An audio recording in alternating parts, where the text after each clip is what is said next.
alituongeza kama si wafanyakazi. Lakini sasa tax yeye anaendelea kuongeza.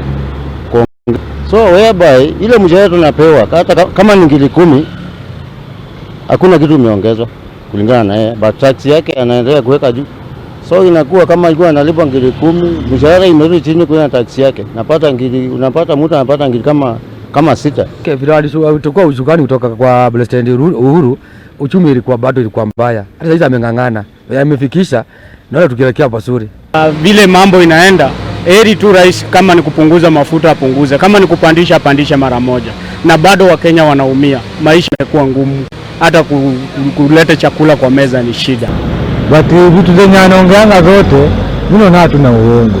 Mimi namuelimisha aongee tu vitu za ukweli, juu sisi hadi wenyewe tumechoka uongo, unaona? At least akiongea kitu ya ukweli atatupatia roho, lakini vitu zake mingi tumechukua ni uongo. Kutoka hata ya kuwa rais, hakuna kitu yenye ametusaidia. Lele upande wa uchumi, juu watu wanahangaika. Kenya imeelekea mahali babaya. Watu wanahangaika, hata tunatafuta kazi hatupati. Maisha imepanda, tuko na shida, hata wengine hatukuli. Hata nyumba kulipa imekuwa shida, hata watoto school fees imekuwa shida. Turudishie maisha irudi chini.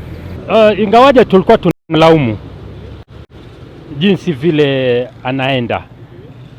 Watu wengi wamelia safari, wamelia nini, wamelia hiki, wamelia maisha yamepanda, lakini sasa afadhali tumeanza kuona kazi yake sasa vile ameanza kuifanya.